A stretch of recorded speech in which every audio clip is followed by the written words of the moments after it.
আজি মুখ্যমন্ত্ৰী ডক্টৰ হিমন্ত বিশ্ব শৰ্মাৰ জন্মদিন। 57 বছৰত ভৰি দিলে মুখ্যমন্ত্ৰী ডক্টৰ হিমন্ত বিশ্ব শৰ্মাই। ৰাজ্যজুৰি পালন মুখ্যমন্ত্ৰীগৰাকীৰ জন্মদিন।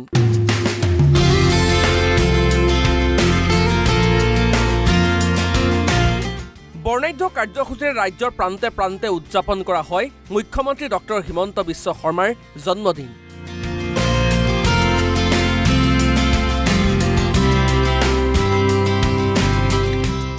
বিহপুৰীয়াত যুৱনেতা ৰাজীৱ বৰুৱাৰ বাসগৃহত মুখ্যমন্ত্ৰী ডক্টৰ হিমন্ত বিশ্ব শৰ্মাৰ জন্মদিন পালন কৰিলে সমূহ বিজেপি কৰ্মীয়ে। নাম প্ৰসংগৰ লগতে কেক কাটি যুৱনেতাগৰাকীয়ে উদযাপন কৰিলে মুখ্যমন্ত্ৰীৰ জন্মদিন।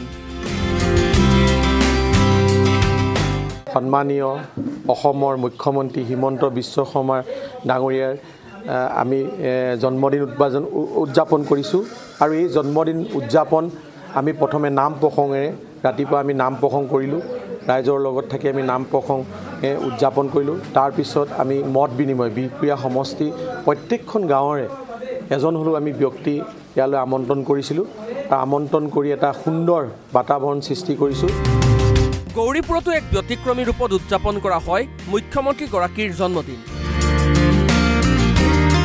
পুৱাই গৌৰীপুৰৰ গণেশ আখৰাত গৌৰীপুৰ অঞ্চলৰ বিভিন্ন প্ৰান্তৰ পৰা অহা বিজেপি নেতা কৰ্মী অনুৰাগীসকলে মন্দিৰত প্ৰাৰ্থনা জনায়। লগতে 56 কেজি ওজনৰ এটা লাডু কাটি মুখ্যমন্ত্ৰীগৰাকীৰ জন্মদিন উদযাপন কৰে।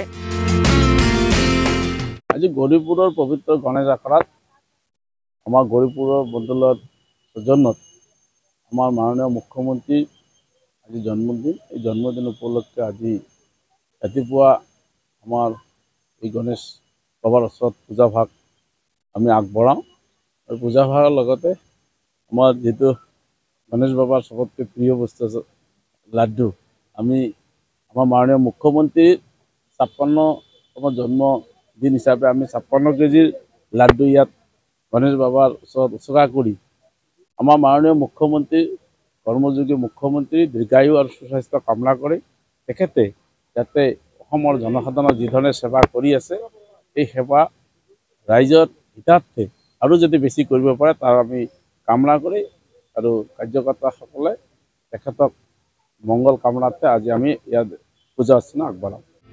মুখ্যমন্ত্ৰীৰ জন্মদিন উপলক্ষে ওদালগুৰিতো বিদ্যালয়ৰ কাৰ্যবাহী সদস্য সঞ্জিত তাঁতীৰ উদ্যোগত অসম ভিত্তিত চিত্ৰাংকন প্ৰতিযোগিতাৰ আয়োজন কৰা হয়।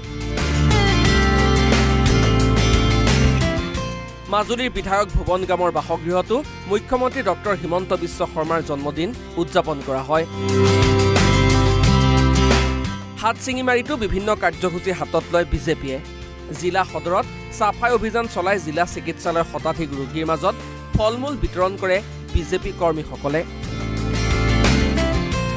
সমান্তৰালকৈ কলিয়াবৰ জিলা বিজেপিৰ কাৰ্যকৰ্তাসকলেও মুখ্যমন্ত্ৰীৰ লগত বৰহমপুৰস্থিত শ্ৰীমন্ত শংকৰ মিছন অন্ধ বিদ্যালয়ৰ ছাত্ৰ ছাত্ৰীসকলৰ মাজত দুপৰীয়াৰ আহাৰ বিতৰণ কৰে। ইফালে মুখ্যমন্ত্ৰী ডক্টৰ হিমন্ত বিশ্ব শৰ্মাৰ জন্মদিন উপলক্ষে স্বচ্ছ বাহিনী অসমৰ বিশেষ পদক্ষেপ। উপজা দিনৰ লগত সংগতি ৰাখি আয়োজন কৰা হ'ল স্বচ্ছতামূলক সজাগতা অনুষ্ঠানৰ। নুনমাটিস্থিত শালবাৰী প্ৰাথমিক বিদ্যালয়ত আয়োজন কৰা হ'ল এই স্বচ্ছতা কাৰ্যসূচীৰ। এই অনুষ্ঠানত উপস্থিত থাকে মীন নিগমৰ উপাধ্যক্ষ নবাৰুণ মেধি, স্থানীয় পৰিষদ মনোজ কুমাৰ নাথ, কবিতা শৰ্মাকে ধৰি বহু গণ্যমান্য ব্যক্তি। নিশ্চিতভাৱে আজিৰ দিনটো আমাৰ সকলোৰে কাৰণে এটা সুখৰ দিন বা এটা ভাল দিন, পবিত্ৰ দিন হিচাপে আমি এইকাৰণেই মানি লৈছোঁ যে আপোনালোক সকলোৱে জানে যে নতুন অসমৰ খনিকৰ হিচাপে সৰ্বজন বিদিত সন্মানীয় মুখ্যমন্ত্ৰী মহোদয় আপোনালোকে দেখিছে তেখেতে যি ধৰণে 24/7 ৰাইজৰ সেৱাত ব্ৰতী হৈ আছে। আজি এই পবিত্ৰ দিনটোত আমি এটাই প্ৰাৰ্থনা কৰিম, তেখেতৰ যি এই শক্তি, তেখেতৰ যে এই ঐশ্বৰিক শক্তি বুলিয়ে ক'ব লাগিব, ঈশ্বৰে প্ৰদান কৰা শক্তি বুলিয়ে ক'ব লাগিব, এই শক্তিৰ যেন ধাৰাবাহিকতা অক্ষুণ্ণ থাকে। কাৰণ এই শক্তিৰে তেখেতে নিজৰ লগতে দহৰো যেন কাম কৰিব পাৰে, ৰাইজৰ মংগল কৰিব পাৰে, তাৰেই কামনা কৰিলোঁ। Bureau report, NB news.